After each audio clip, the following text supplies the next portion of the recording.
writer of Tell the World, Understanding Oneself.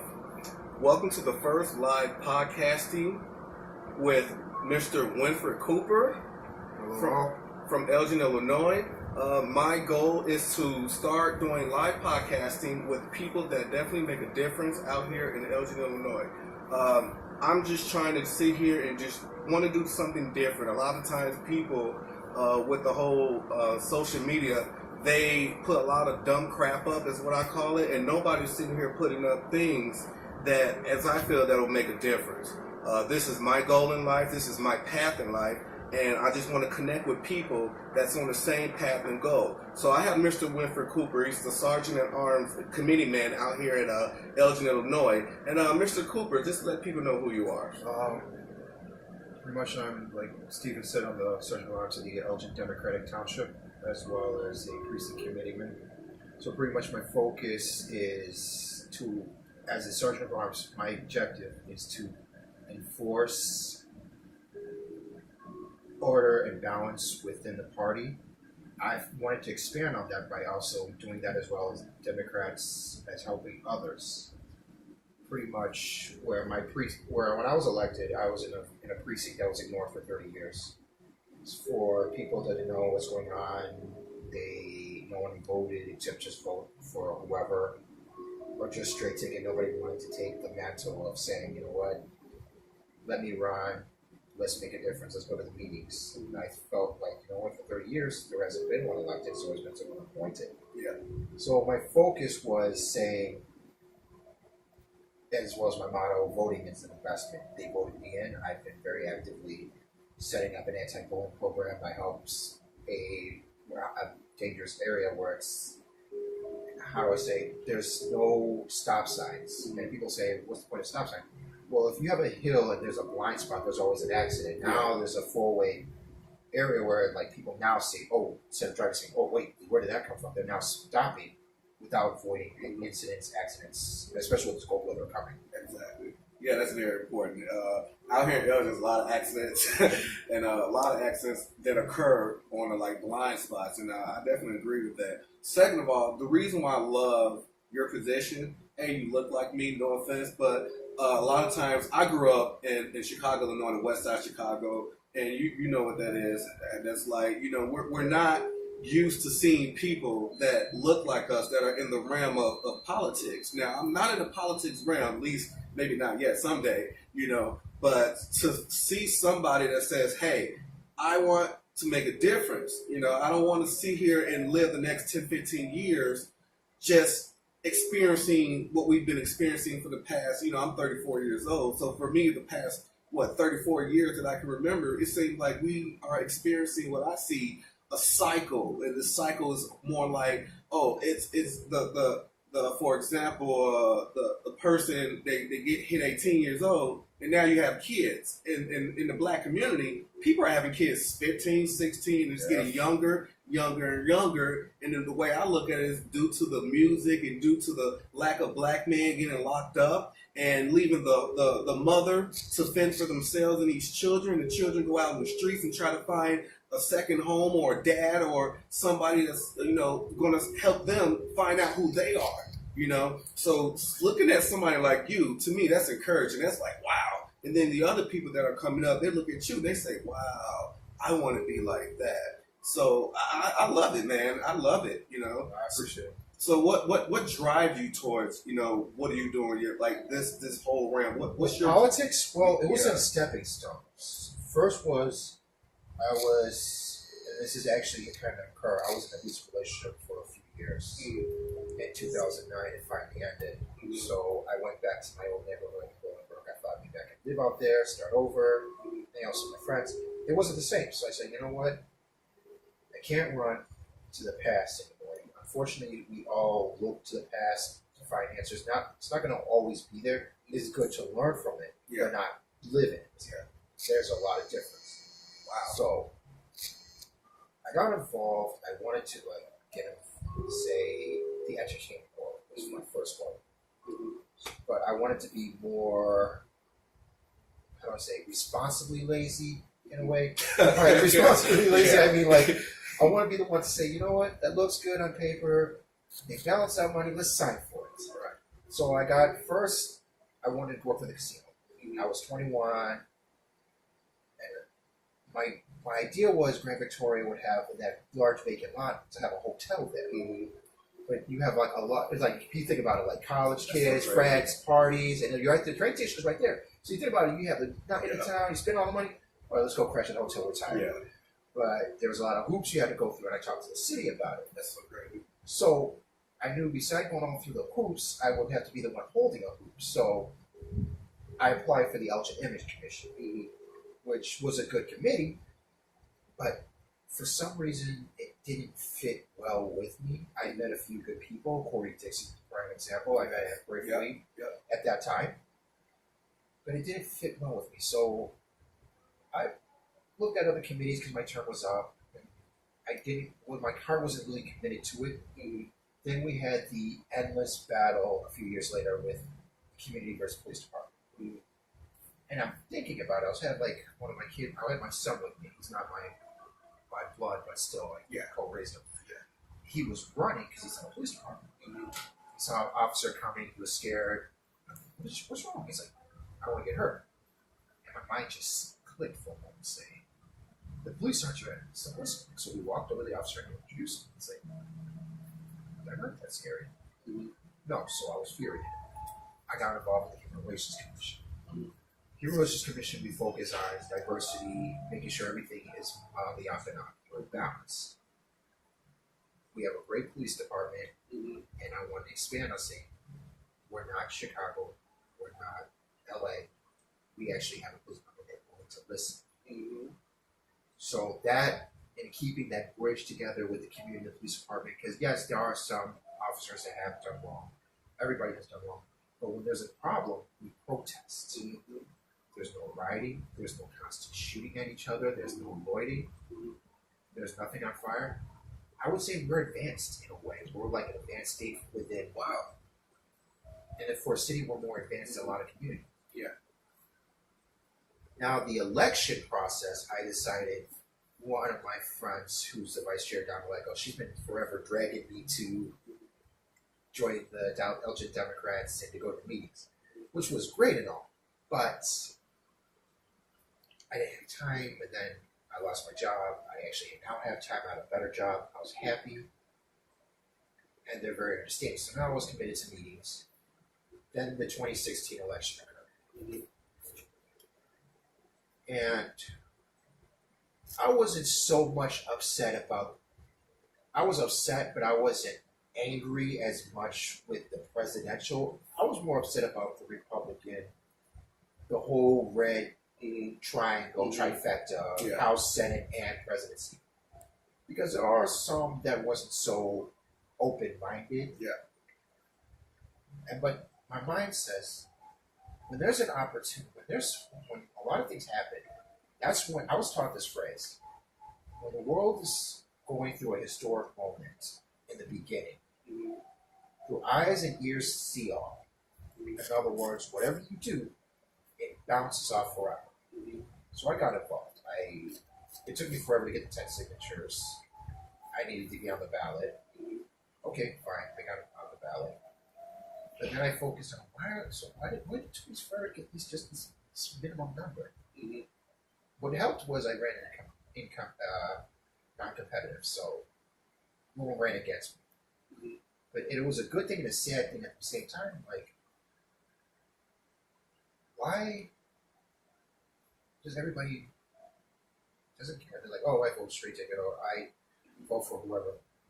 No, I'm going to be active. I'm going to send letters. I'm going to show, like, times have changed. Like Obama said, change will come. We are at a point where we have changed, and we need to show that the world has changed. The world is changing. And it can be changed for the better, not just worse. Yeah, exactly. And that's a lot of things that I've been trying to tell people for years. I'm not saying that I'm perfect or anything like that, because I didn't just jump to where I feel that, I'm going to just start my own nonprofit organization. I didn't wake up and just did that. I had to first understand who I was, or who I am, should I say. Second of all, I had to figure out what type of environment I am so I can make that difference. And what can I do to put myself in a position that people will respect me. So when I see how this world is ran, I'm like, you know what? Let me start doing this, and this. And it seems like successful people, when you want to be successful, it doesn't matter what your color is. It doesn't matter what the environment says that, oh, racism, this, that, and the other. None of that doesn't matter. It seems like there's an internal drive that drives a person to whatever passion or desire of his heart is. You know what I mean? Do you agree with that? Or yeah, I agree. It's just people got to have the drive. Mm-hmm. And when I was on Human Relations Commission, I still do this. We had like a Martin Luther King weekend. I did when we had like the bridge with the police that wasn't so shaky because of social media. I had the police officers were willing to do a protective service and discuss the police department how that worked. But then the year later, we had a problem, the epidemic, I call it, with bullying. People say, oh, bullying, just kids be kids. It's getting worse. Yeah. And as a kid, that was picked on a lot because I was different. Me too. It took me almost 30 years, yes, I finally said it, 30 years, to finally accept who I am.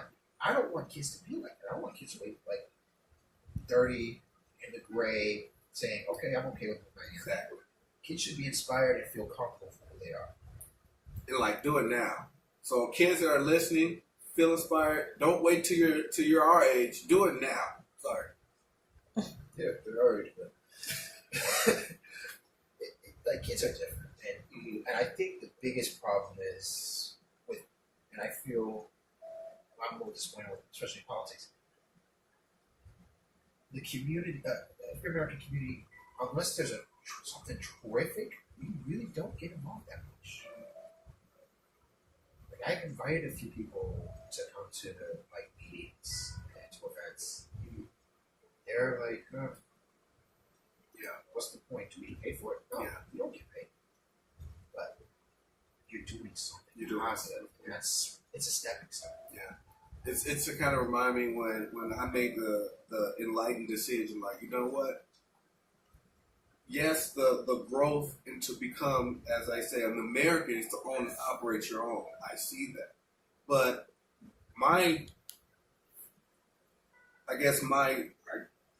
crossword role was, do I want an LLC or do I want a nonprofit? So I looked at myself, said, what do I want to be? Do I want to be wealthy? Do I want to be a servant? I'm like, well, I want to be a servant because I always want to serve because I feel as humanity, we need to serve each other. You know, a business don't run on its own. A business run with employees and people that are loyal, so on and so forth. So I said, I want a nonprofit because I'm not doing it for money. I'm not sitting here writing for money or to be wealthy or this, that, and the other. I want to leave a legacy behind. I want to, be the Black Warren Buffett to a certain degree. You know, I don't want to die rich. I want to die and give all my money back to the community and where I grew up. You know, and I feel that people need to be birthed like that. You know, people need to live a life to where, you know, they're like you. I want to make a difference. I don't want to continue to live the next 30 some years seeing the same thing again.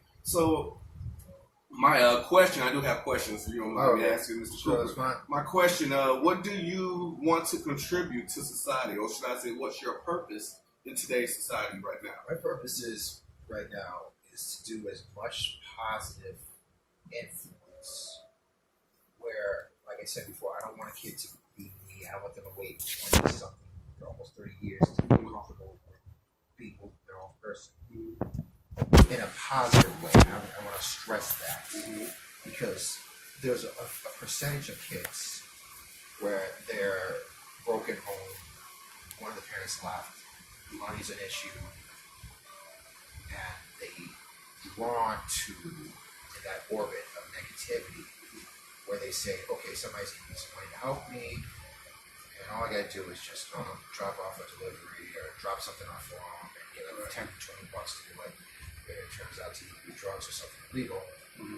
I don't want kids to get caught up in the statistic. Is pretty much what my fear is. It's like seeing a statistic is the worst feeling in the world because you could have 1,000 degrees, more degrees than a thermometer, but if you get arrested for something, it's just like that one little thing says, well, statistics prove they stole, if they did this, they can't work here, they shouldn't be trusted.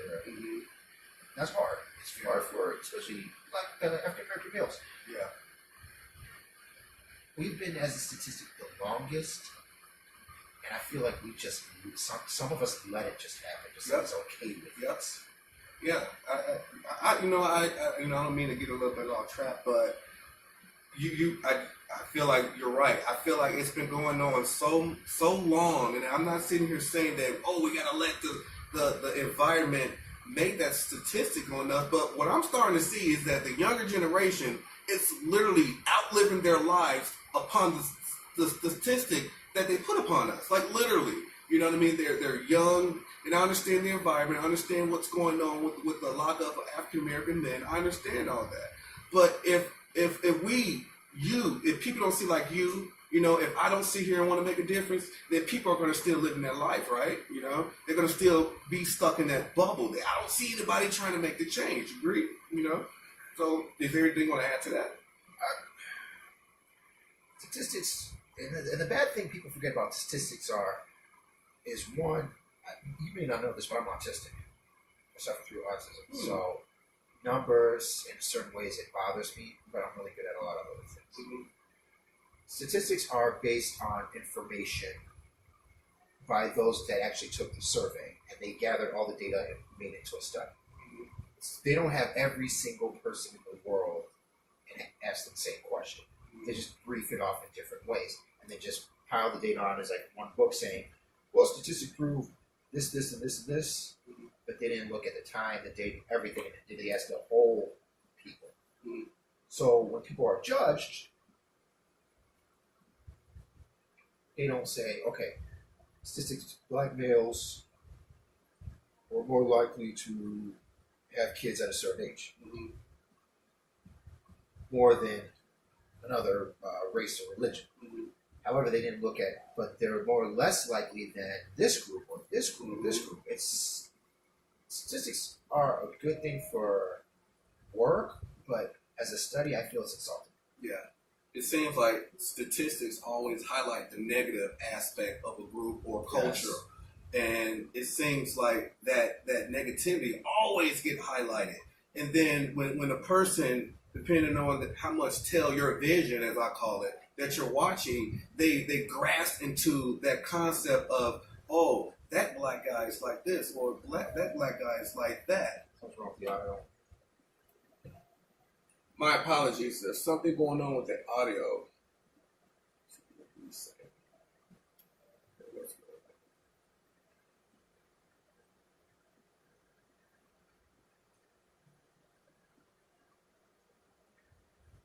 If you can hear anything that's coming out of our mouths, please send an emoji or a yes comment. Yeah, thumbs up if you can hear. If you can hear us, send a thumbs up. Yes, if you can hear us. No, if you can't. Please.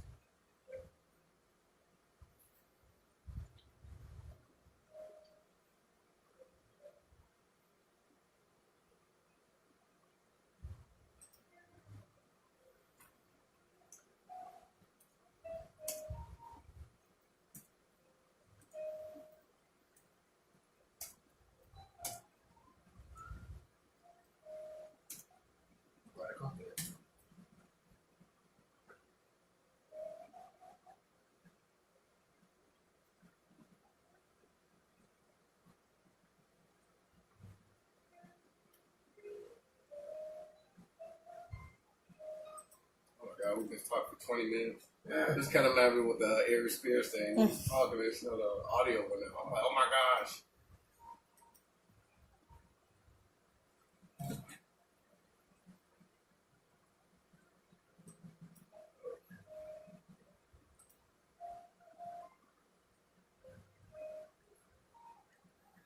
Oh my gosh. So you can't hear. Can you hear us? Okay. Well, we're gonna keep going. Okay, so we got that settled. Sorry about that. I'm gonna sit a little bit closer to the. Maybe that'll help us.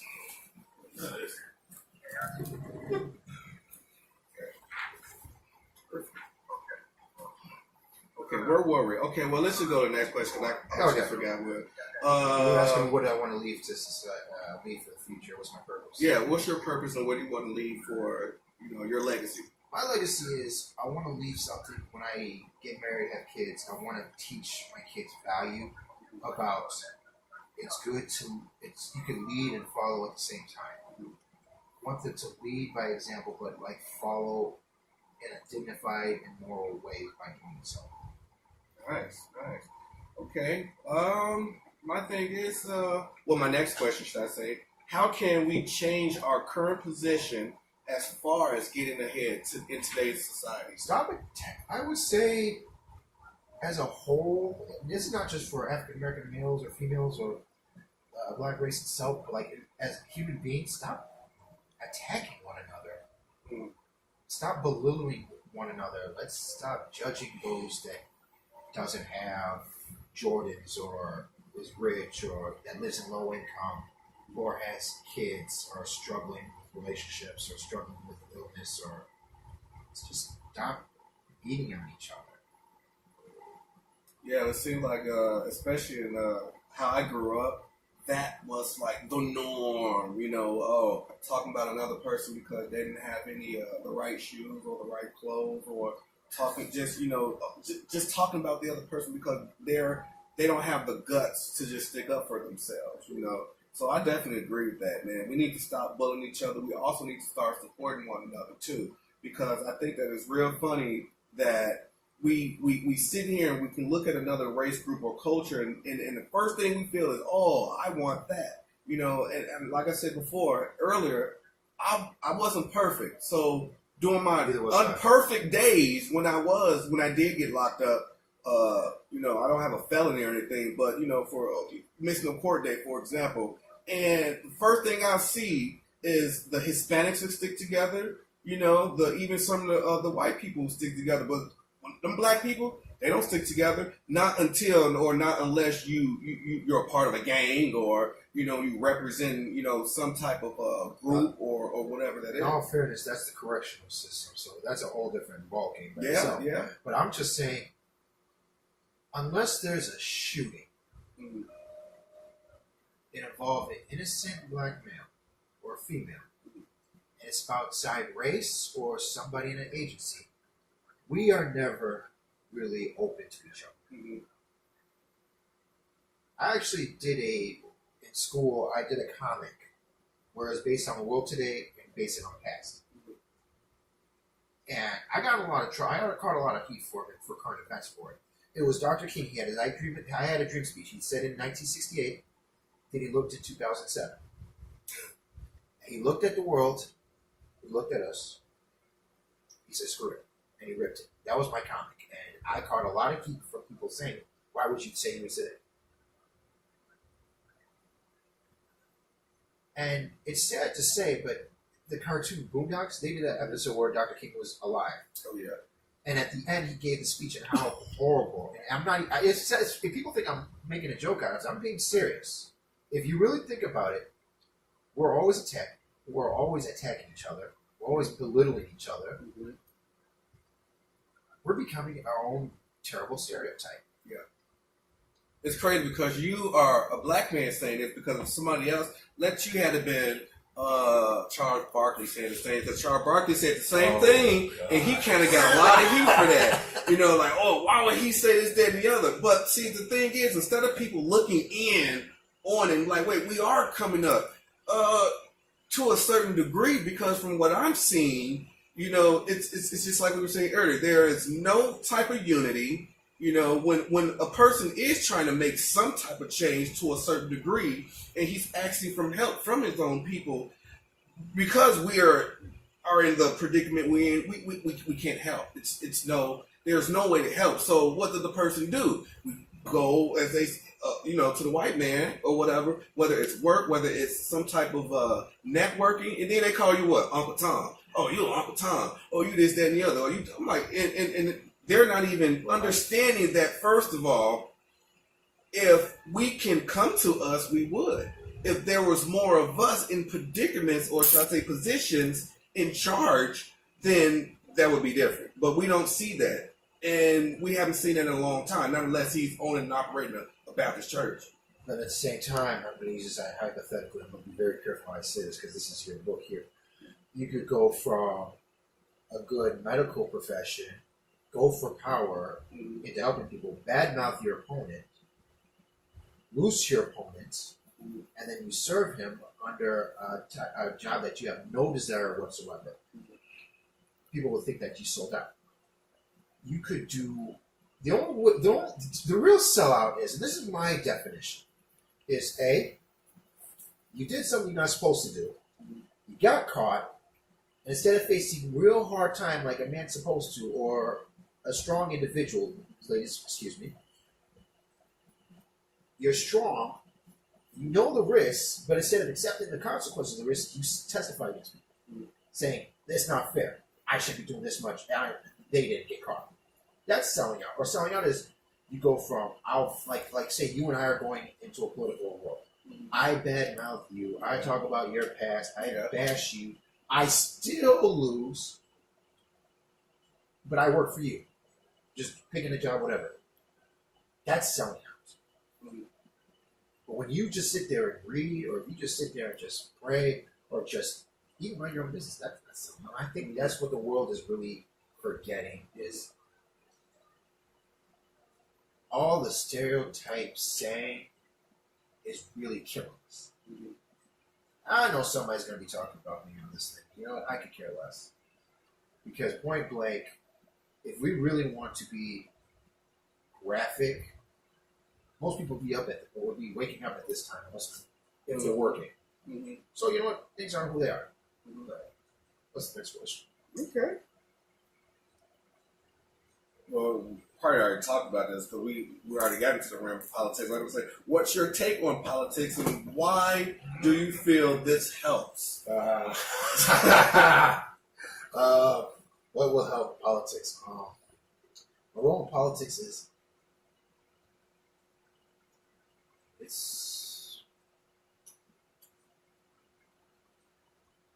we're screwed. Well, why would you say that?